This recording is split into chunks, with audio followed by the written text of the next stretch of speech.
Adam and Eve were in the garden by themselves prior to the curse, with that being the only exception, everything has been cursed. Everything has been fallen. Everything has been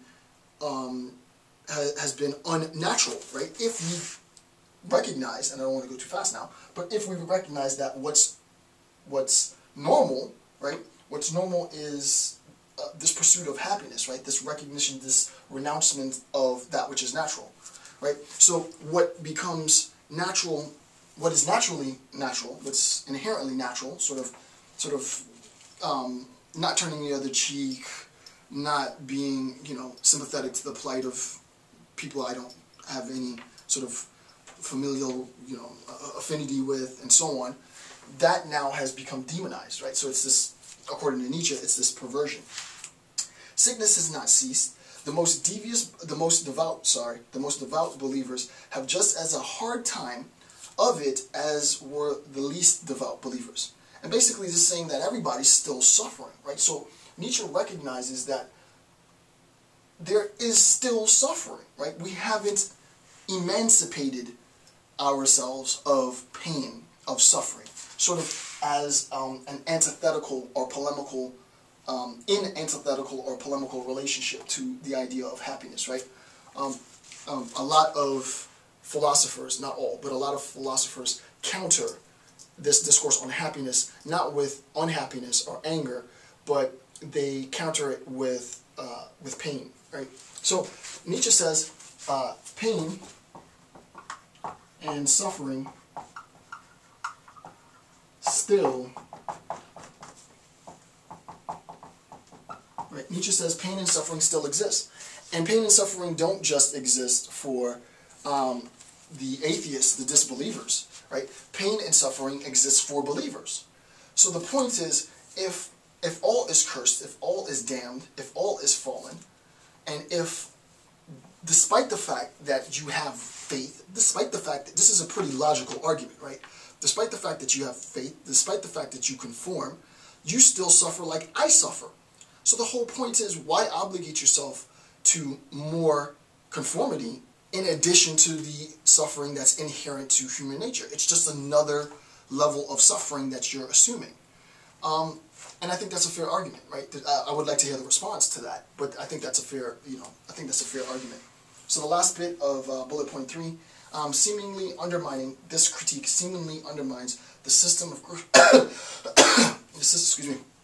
the system of Christian belief. That is, there is no advantage to believing, right? There's no advantage in believing as opposed to not believing. Why? Because according to Nietzsche, all is fallen, right? All is cursed, and the curse that, and in a sense, I don't want to say Nietzsche is being charitable. I think believers would say that's not accurate, but he constructs his critique within the context of the Judeo-Christian monotheistic narrative.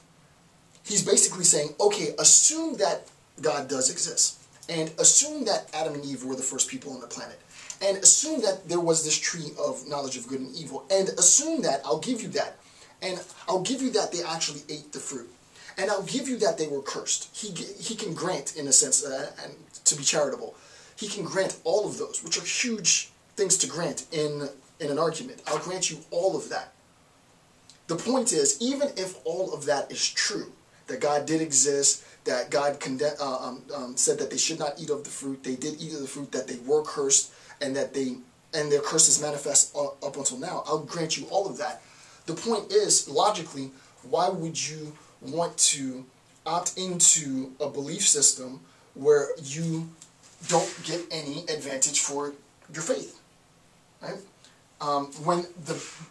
What Nietzsche would argue is probably one of the biggest obstacles, labor, suffering, pain. If you can't opt out of that, then why should I believe? That's the argument, right? So whether or not you agree with the argument, it's really irrelevant for me and my concerns. My point here is just to make sure that you understand the argument. So that's his argument. Okay, let me erase this. The fourth bullet point on page, the fourth bullet point on page 37 fourth bullet point on page 37. Quote, this is a quote from note 227. The systematic reduction of all bodily feelings to moral values. So what we've reduced now is we've reduced the body, the physical, to moral values. So basically, the body has been reduced to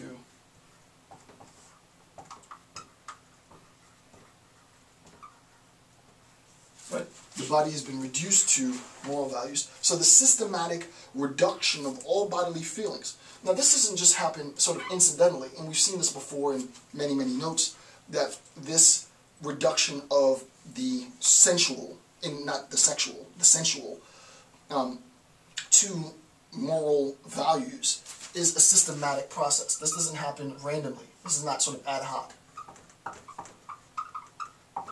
Right? So there's a systematic process wherein we reduce bodily feelings.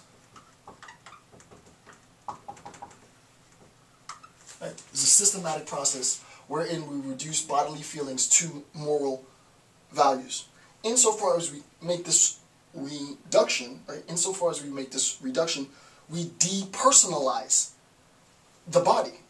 This is as paradoxical as it gets, but that's what happens, right? It's a depersonalization of the body. And I'm not trying to get psychological here, but what we end up doing is I'm not going to write it on the board, but we depersonalize the body, right? We now, and this is part of the concept that we've been talking about time and time again throughout the lecture series, about sort of pulling myself out of myself and rejecting my embodiment. And not only my embodiment, but the embodiment of this existence, right?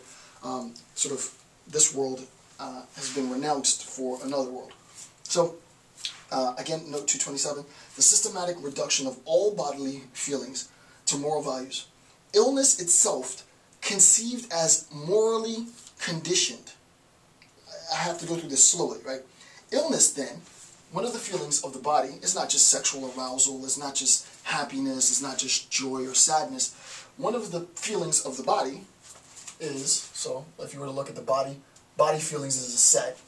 One of the feelings, so if body feelings is the set, the totality of this sort of structure, then one of the members of that set, right? One of the members of that set, as he said, is illness.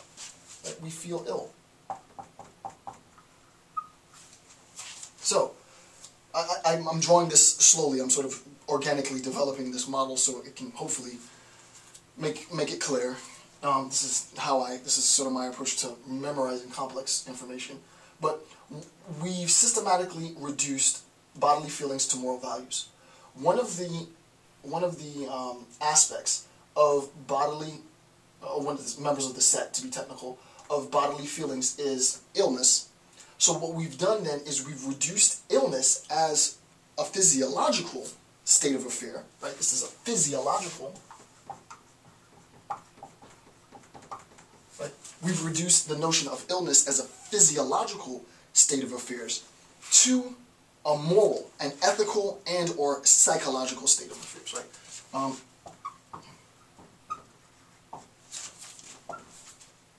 I forgot to spell properly. Right? So in this process of reduction, it's important because I find this interesting. This is why I'm spending so much time on this and sort of conditioning those who will be handled requires this understanding specifically, right? That's why I spent so much time on the discourse on the relationship between what I identified as the handler and the handled. The handled, well, I don't want to jump ahead. I'm not going to bring that up. But what's important to recognize is that we've taken, just in this step, we've made a reduction of the aspects of the body, one being illness, and now we no longer interpret in our act of interpretation of some event, you getting sick as an event. I no longer look at you getting sick as an event as a consequence of your physiological embodiment. I now look at your act of getting sick as a consequence of your ethical transgressions or your psychological, the perversion in your psychological state of affairs, the psychological inability for you to conform to some moral law. And actually in the dissertation I did quite a bit of research on this topic, specifically with respect to